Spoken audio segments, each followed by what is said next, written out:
Dad, good to see you again. We're meeting to talk honestly about life. That's the topic of our, what's the title of our show, Honest About Life.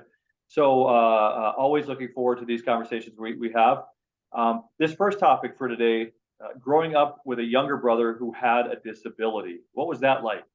Yeah, we're gonna, and as we've said before, Andy, we're gonna be brutally honest. That's the title of our show here. But um, it it it taught me a lot in a very early stage of life. I was 3 years older than my younger brother Danny, and Daniel had um, a very severe mental disability. He only advanced past about level of a 6 month old. And as he grew older and bigger, it was harder for my parents to take care of him and carry him around. He couldn't walk. He couldn't sit up very well. He did eventually learn how to sit up, but he couldn't feed himself, so he had to be fed. It was it was as a young child, being a couple years older than my younger brother, I was embarrassed. I whenever we'd go out, my mom and dad would carry him, and he'd make noises, um, and it embarrassed me as a young boy. My brothers and sisters were older, and my sister Lorraine is 3 years older than me. Marshall's 8 years older than I was, so he could handle it. They could handle it a little bit better than I could. And I don't want to give excuses here, because it was um, it was difficult for me, but I should have been able to get through it a little bit better. And I think it did affect the way I dealt with people. And when we did go out, I think it affected the way people saw us as a family. And that, was difficult for me, I think, wondering what they were thinking of us.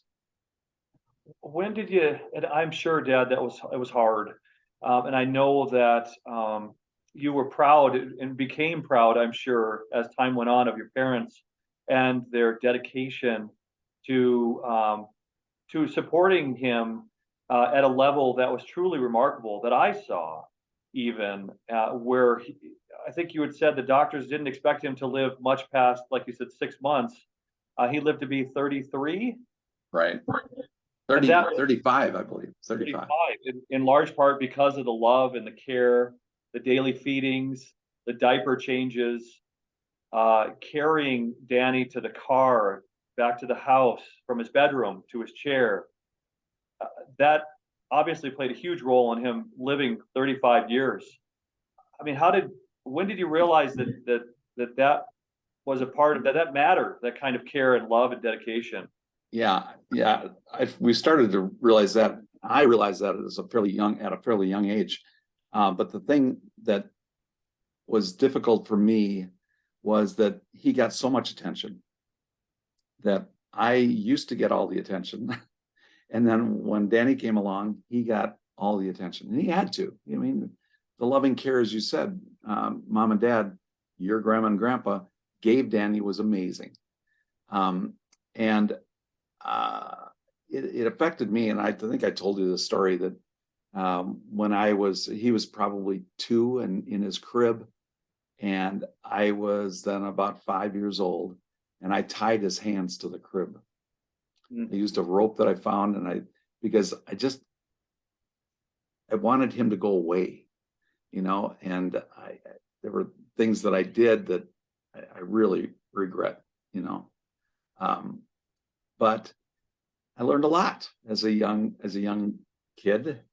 And as I got older, I realized that mom and dad kept him alive and kept him as part of our family. And he was our family. That, he was kind of the focal point. Everybody asked, "How's Danny?" And that, I think that was important in molding our family. What message would you give to other parents who have multiple children, one of whom has a disability, who is likely receiving more of the attention? What message would you give to those parents, knowing that you felt the way you felt and the kind of support that you needed, and now that you, so as a parent, you understand? What would you tell them? It really Depends on the age of the children, the other children that are in the family. But I think they have to realize, as a parent, that you have to spread this around. Even though this is a child that needs a lot of attention, your other kids need a lot of attention as well. And I think that's the hardest thing for a parent, to try to figure out each and every one of their kids and kind of spread their love around, you know. And I'm not saying my mom and dad didn't do that, because they loved us too, and I know that. But it was just something so dramatic for them to have to care for Danny, that I think they kind of pushed the other things in our life and our family aside, because they had to take care of this, you know. And Yeah. so I think, you know, telling other parents, just, it's easy to say, hard to do. Spread your love around.